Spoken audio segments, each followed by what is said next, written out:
It is Friday, December 1st. Let's talk PlayStation.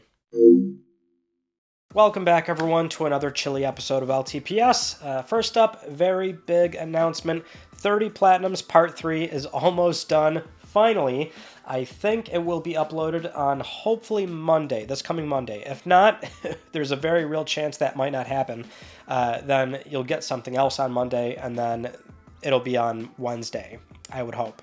So, as I often encourage, I hope you enjoy it, obviously, but check it out. Very long uploads that take a while to put together like that is always a bit nerve-wracking that, it's a lot of wasted time if the video doesn't do well. So, I'm very excited to finally have that out. If you do see it uploaded this week, then check it out, share it with a friend, and I hope you do enjoy what was kind of a chaotic October for me recently. But with that said, let's begin with our reminder for PS Plus Essential. This is your last call to claim the November games before they go away. December 5th, it's going to change over to Lego 2K Drive, PS4, PS5, Power Wash Simulator, PS4, PS5, and Sable on PlayStation 5 as well. Now, they're not bad games, but I think it would be fair to say it's kind of a less than stellar lineup for what is supposed to be kind of the last month of the year. So you kind of expect, or at least hope, there's maybe a more encouraging or exciting lineup. But this is the problem that we have with PS Plus nowadays, is that it was always a matter of a lot of people tend to complain no matter what the lineup is. But now with the price increases in effect, and it's still a lot of money to ask, it's going to be really tough, I think, for any lineup of 3 games to really sort of please more people than it was before. So, having said that, there's nothing crazy about this lineup, but it seems like it's going to be really tough going every single month now when it comes to the kind of games that they're offering, right? So I don't think these are bad games, but it's just a lot of complaining about this lineup. But I'll say Power Wash Simulator is a lot of fun. Now, as for the games that are leaving PlayStation Plus Extra and Premium in December, we still don't know because Sony did not update the PS5 Last Chance to Play section. However, what I did last week was I went through about a quarter of the games manually, didn't finish it in time, but between that and then also thank you to Sultan PSN for finishing this up. But after manually checking all the games, we now know what is leaving exactly. So December 19th, these games are leaving PS Plus, the PS Plus game catalog. That would be things like Foreclosed, Legends of Eternal, both Middle-earth games, so Shadow of Mordor and Shadow of War, The Escapist 2, Yakuza 6, Yakuza Like a Dragon. Those 2 games in particular, they can take quite a bit to finish up. So if you want to play those games, then you might want to do that right now. Start playing them immediately. You've got about 3 weeks left. But now we know those are the games that are leaving in about 3 weeks from the PlayStation Plus game catalog. Now, moving on to our first news story, we have a release date for Pacific Drive, which this is one of those games where it kind of slots into that sort of mid-tier Sony partnering with a studio for a console exclusive debut. So it's kind of if you remember, this game showed up in the September 2022 State of Play. So it kind of slots in next to your Stray, Chia, Sifu, Cannon Bridge of Spirits, right? So this game is a first-person driving roguelite survival game. Very weird take on all those sort of elements all mashed together, but it does look interesting. So it's coming out February 22nd for PS5 and PC, and that would mean February is actually looking quite loaded when we consider, PS5 exclusive titles or console exclusive titles. So you've got Grand Blue Fantasy at the start of the month, then Helldivers 2, then this on the 22nd, and then finally FF7 Rebirth for PlayStation 5 as well. So yeah, there's a lot still coming out. It's as we've said before, Sony kind of approaches this in a different way when it comes to sort of filling out that portfolio. So we got Spider-Man 2 as a proper first-party PlayStation Studios game, but there's still a lot more on the way. They just come by a sort of different agreement, right? So we've got a lot coming, and you've got 4 titles now shipping in February. Now, moving on to our next news story about a game that's in a similar situation, this one being a PS5 timed exclusive, the Silent Hill 2 remake. We finally have an update to go over here, which is nothing really eye-opening outside of, hey, the game is still coming, because the developer, Bluebird Team, recently responded to a fan on X where they were asking about, what's going on, can we get an update? And Bluebird Team responded by saying that the communication is part of Konami's job, them being the publisher of the game. So they were almost shifting away the blame or kind of trying to take the heat off themselves. But then Bluebird published a longer statement a few days later addressing the status of the game overall, saying that they're still diligently working on it and that the production is going smoothly and that it's also in accordance with their schedule.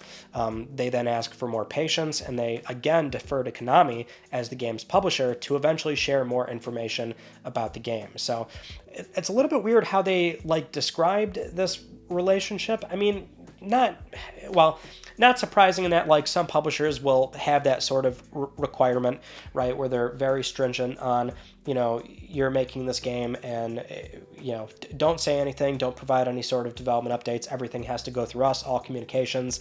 That's a very normal thing. Some studios can have a bit more leeway with sharing a development update via a blog on their site or sharing some screenshots here and there, right? It really depends on what they're, expressly told they can and cannot do. So, in this case, it's very believable that Konami would be like, hey, you're not saying anything until we give you the okay. But the language is still a bit weird in that, well, Konami would ask you to provide those assets for when they eventually do want to showcase something, right? So if they're going to make a trailer, it's not like Konami just has that already done.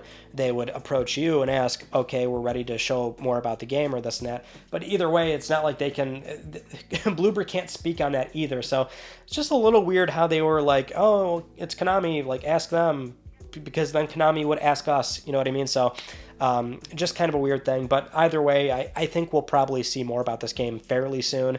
It sounded like development was very much progressing smoothly based on the recent comments from the Bluebird Team CEO about how they're basically done, not exactly done, but it seems like the game was probably planned to release by the end of this year, but like most titles, they're getting pushed into 2024, and we'll probably see this ship within the first half of 2024 if I had to, put money on it. Now, another PlayStation 5 exclusive that we're still waiting to hear more about is Stellar Blade, because that game was supposed to come out this year, and that's probably not going to happen at this point, but we finally have an update on this game. So, as reported by GameChosen.co.kr, the developer of Stellar Blade, Shift Up, has signed an agreement on November 24th with SIE to be its first Korean second-party studio, which that does beg the question of what's going on here, because Sony was already publishing this game, right? Well, this deal, I would presume, maybe makes this game a proper PlayStation Studios title now, because the initial deal was more like Rise of the Ronin. It was not a PS Studios game. Sony does not own the IP, but it is a third-party publishing agreement for that particular case, meaning that, Koei Tecmo owns Rise of the Ronin, but for that particular game, Sony is publishing that release, and we would presume that the terms either mean it's exclusive in perpetuity, or it is something where it's exclusive for, possibly a year, 2 years. They have not outright said it's a timed exclusive, obviously. And usually that's kind of outlined at the bottom of trailers or something, just, exclusive or only available on PS5 for so-and-so amount of time. So it sounds like that game and this one was going to be a third-party publishing agreement in perpetuity, and that means if there was a sequel to Stellar Blade or Rise of the Ronin, in theory, that could ship on multiple platforms unless Sony also does the same kind of agreement again, right? But I would presume that means they're now a proper PS Studios game, and that would mean Sony would either own the IP, or at the very minimum, it's going to get that PS Studios splash screen, because that's always been the weird distinction, right? There's these third-party agreements, those are either timed or, again, in perpetuity, but nowadays, PlayStation Studio titles includes not only studios owned internally by Sony, but that includes external studios as well. But it would usually be a matter of, Sony owns the IP. So that would be the case where you get a PlayStation Studios association and splash screen, like, say, Destruction All-Stars, right? So, or having Sumo develop a game, but obviously it's a PlayStation IP. So that's kind of the distinction nowadays for PlayStation Studios. So if they're a proper second-party team, that would make me think that this game, the next time that we see it, might have a PS Studios logo, and now it's an IP that Sony will own. That's just my sort of gut thinking when I saw this story, because they were already publishing the game. That was something where the game was announced years ago, multi-plat. Either they needed funding or Sony simply came in and did a money hat, but whatever the circumstances were, it's just a matter of some kind of new agreement has now happened, and I think the big question is what this game will look like the next time we see it. So I'm going to leave it there for now, but that was my initial thinking, is that maybe they've finally joined PlayStation Studios proper. Sony not acquiring the studio, but them possibly, coming up with new terms that means they'll own the IP. Now, in other South Korean video game and PlayStation news, we have more going on here, where Sony has signed a formal agreement with NCSoft to partner up and collaborate. NCSoft being the well-known South Korean publisher and collection of studios that have released well-known, globally successful MMORPGs, and so recently this was confirmed on the SIE blog and NCSoft, where they've signed what they call a strategic global business partnership, with the two CEOs meeting up to sign and formalize the deal officially. So what this means is SIE and NCSoft are going to collaborate in various global business fields, including mobile.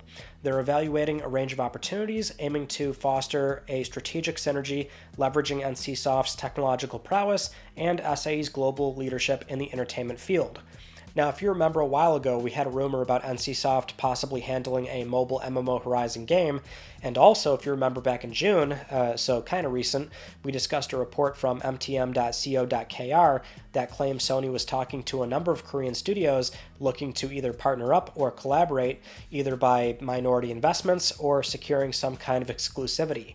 The studios named at the time were Shift Up, NCSoft, Com2US, Neowiz, and Pearl Abyss. Neowiz recently shipping Lies of P. Pearl Abyss, they did Black Desert for console, PC mobile, that's an MMORPG, and now they're working on Crimson Desert. Com2US has done a ton of mobile games, and so that's where Sony is. As we've said before, they're looking to, sort of fill out that portfolio in areas that they've historically not had a large presence in, or they've tried before but not done a very good job of, which would be mobile games. But it seems like everything is kind of falling into place based on what we've seen in prior years, and really it's been the past year and a half where it's become more and more evident Sony is doing not only more mobile and live service, right? That kind of goes without saying, but also global expansion and, global investment in areas that they've not done so previously. So China, India, South Korea is a booming gaming scene with a lot of talented studios, and so it is in Sony's interest to look into these studios, and at least as we've said with the mobile stuff in particular, do it right. If you're going to enter into these new fields, you're going to want to collaborate and work with studios that know what they're doing in that space, right? So that's always been the problem with any sort of PlayStation mobile effort that Sony's done, which they have done, is that it falls apart and those programs die because they just either don't know what they're doing or they don't have that sort of support and foster that kind of relationship with studios that do mobile games. So having said that, it is interesting, though, that report from June makes it seem like Sony is still trying to, size up somebody like Neowiz or also Pearl Abyss in particular, right? I think these two studios have been generating a lot of buzz, more so Neowiz, and these studios have to be, they have to reciprocate as well. They probably already did have discussions. Maybe they didn't go anywhere. Maybe Sony's partnering up for their next big release, like with Neowiz after Lies of P being so successful. So maybe there's a dialogue there that can see some investment or securing exclusivity for another game. But it sounds like whether it is console, mobile, the Horizon thing, it's like we've got more and more evidence that game probably is real, but we still don't necessarily know if it's a matter of them doing a completely separate mobile Horizon only MMO game, or if or if they're handling, let's say, the mobile version of the Horizon multiplayer project that's in-house at Guerrilla. It sounds like that's probably what this is turning into, but that's just speculation on my part. Either way, though, I mean, it's funny because a long time ago, there was an NCSoft partnership with Sony back during the PlayStation 3 generation. That was in 2007, 8, somewhere around there. But it was like the same thing. It was a formal agreement to partner up and release some games and just do something, and nothing ever happened. So that kind of fizzled out, but they do have a relationship there. And even during that time, Sony was looking at doing more multiplayer. They did a lot of multiplayer PS3 games, but also MMO. That's when they partnered up with CCP Games for what eventually became Dust 514. So it's weird how it's kind of coming full circle, but let's hope that even if you don't care, at least we might finally have something that comes out and might be, like a global success. It is within Sony's interest to, partner up and collaborate in this way if they're going to do this, right? So it's, I would say, a smart play, especially if they're talking to these kinds of studios, but we'll have to see what this blossoms into, and also if we see something out of NeoWiz and Pearl Abyss. Moving on to our next story, Microsoft still wants to put Xbox Game Pass on PlayStation. If it were not obvious from the other times where they've gone on public record saying that they do want to do this, or from the CMA's investigation into the Activision Blizzard acquisition where we saw that Microsoft was trying to get Game Pass on PlayStation and Sony was not reciprocating, or, they were not warming up to that deal, right? And so what we had recently was the Xbox CFO Tim Stewart talking about this during the Wells Fargo TMT Summit, where he did discuss the change in approach in recent years, where he said, and I quote, "It's a bit of a change of strategy," referring to Game Pass. "Not announcing anything broadly here, but our mission is to bring our first-party experiences and our subscription services to every screen that can play games. That means smart TVs. That means mobile devices. That means what we would have thought of as competitors in the past, like PlayStation and Nintendo." So yeah, we know they want to do this. It was always a really fascinating thing with all the documents we got from the CMA investigation, and also the Brazilcade, where, we were hearing that Sony blocked Game Pass, which that still is really funny to me how that's being phrased, as in because clearly it's a matter of Microsoft, proposing the idea and Sony rejecting it, and, it's a business thing, right? Blocking it means what? Did Microsoft put on a mustache and try to sign up to the PlayStation dev portal and submit the application as if it, as if it was something they could do, and then Sony blocked it that way? It's kind of splitting hairs on the terminology, but I digress. The point is, we know they want Game Pass everywhere. That's their play. And so with them being less concerned with console sales, which, mind you, that's the language there, less concerned. I'm sure they would love to sell a boatload of Xbox consoles, right? But that's not the full picture. Sony and Nintendo, they're more traditional. They are very much heavily concerned with moving a lot of console sales. But holistically, it's about console sales, software, accessories, MTX add-ons, all that stuff, right? But at least in this case, Game Pass is something where they have to consider the entire package.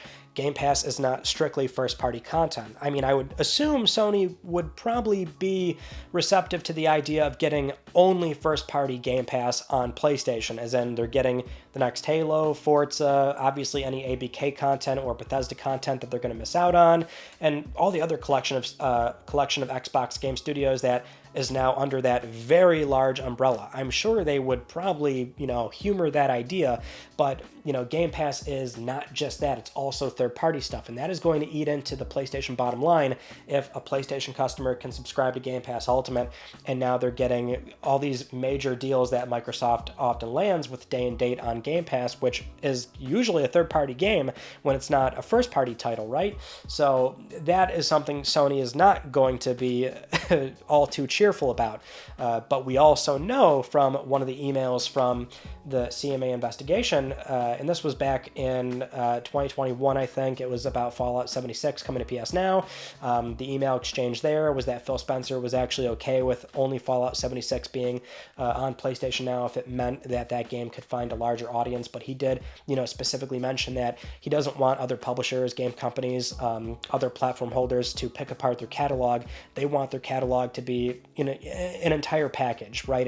If somebody's going to work with us, they have to, be on board for the entire thing, which would mean the only way Game Pass is ever getting on PlayStation is if Sony agrees to the entire thing, which would be third-party games, and that's a problem. So I don't see this going anywhere, but I feel like whether that's the next 3, 4, 5 years, maybe long term, maybe we won't see this happen until 10 years from now. A lot can change in that time, but something might give if Microsoft continues to pick up, these historically big third-party publishers, third-party developers, and they do start pulling some of that content and those IP and those franchises away from PlayStation.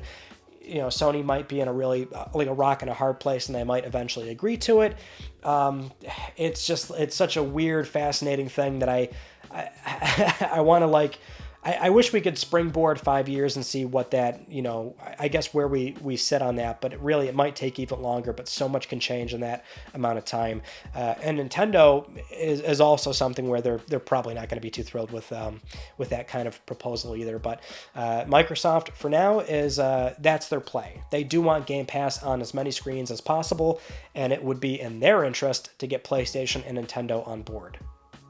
Moving on to the Pulse Explorer headphones. They're coming out very soon, which will finally be the first PlayStation Link headphones, so we'll finally have a wireless option for the Portal, but we do have some reviews to go over. So IGN gave it a 7 out of 10. They generally liked it, good sound quality and all that, but the PC Mag review is one worth noting. They gave it a 2.5 out of 5, which very much goes into the trade-off thing that we talked about with that one preview, where the sound quality does seem to be good. They do say it's got crisp, clear audio. It's a good microphone as well, but their problems were primarily how, at least in terms of the design, getting it in and out of the ear, that's going to be a problem.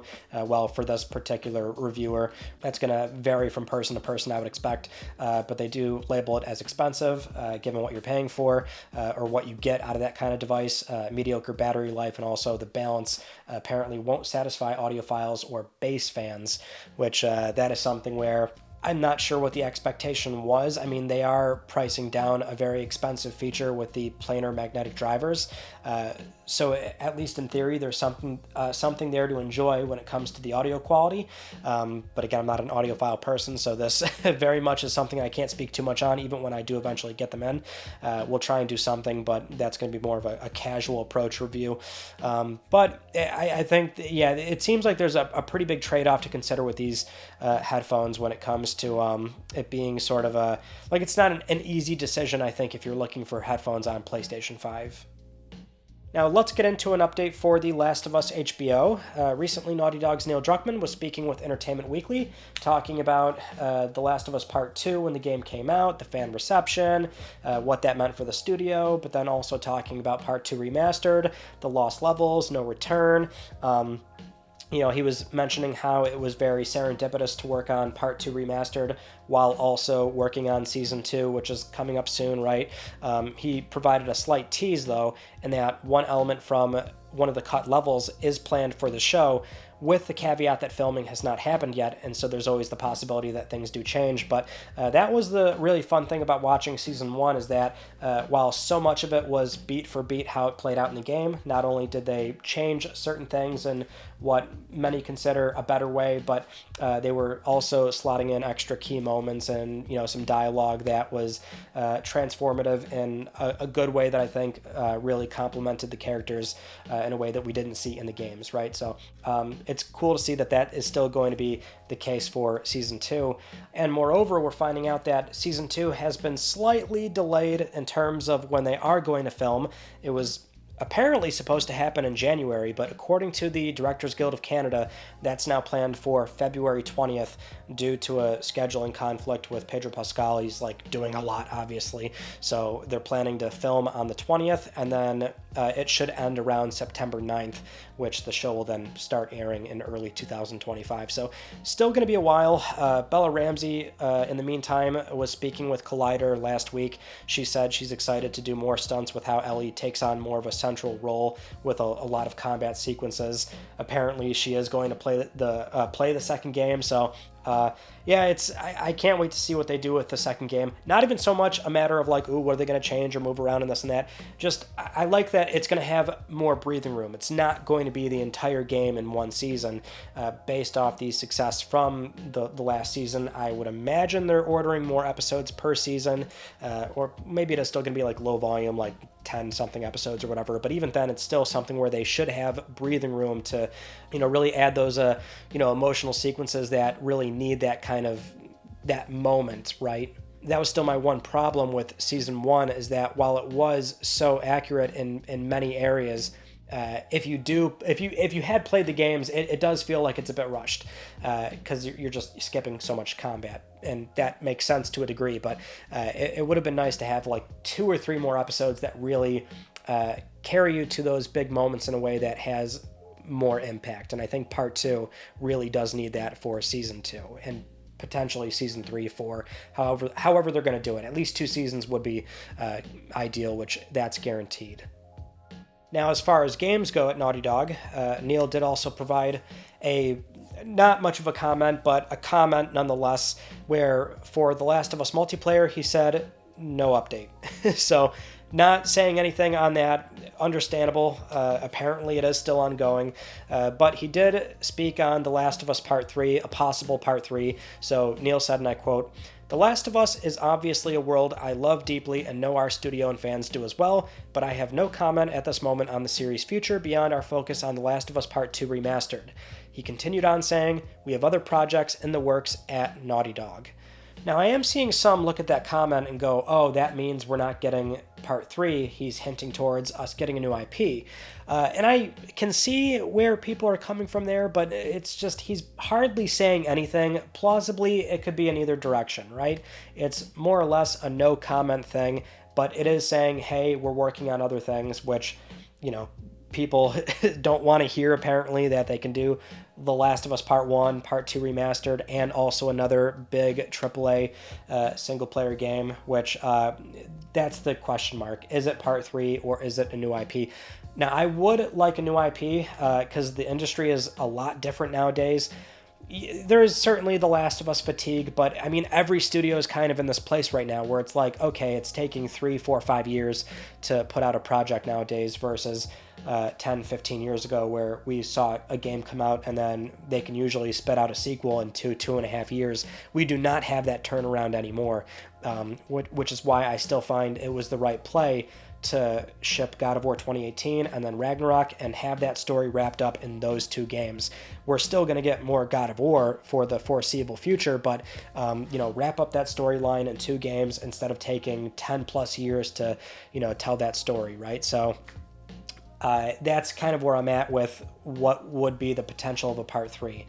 Let's get a new IP in first and then maybe revisit The Last of Us. Now, with all that said, it is time for Let's Talk Plus, the weekly Let's Talk PlayStation giveaway, where one of you can win a $10 PSN code. I would like to congratulate this viewer right here. I'll be contacting you very soon via email or X, and if you'd like to win a $10 PSN code, it is so easy. You can follow the link down below, enter the giveaway on Gleam, and supporting this channel a number of ways can gain you an entry, and I'll announce the winner next week, because I'm trying to help pay for your games. Those are all the news stories from this past week that I wanted to talk about with you all, and our Monday video was looking at some PlayStation Portal accessories, and Wednesday we also opened up a brand new PSP and PS Vita to build that display cabinet in the back, which next week we'll also have another update there. That's the video that will be moved around depending on when 30 Platinums is done. Again, I hope that is done, but you'll get something on Monday and then Wednesday. Hopefully one of those is 30 Platinums Part 3. I cannot wait for you all to finally see that video. And as far as more Portal coverage goes, still working on a more finalized review, but I want to spend a lot more time with it, which I'm trying to get in between all this editing madness. But that is pretty much it. So that concludes this week's episode of Let's Talk PlayStation. I'm Ryan Benecki. Thank you all so much for talking with me, and I will see you all next Friday.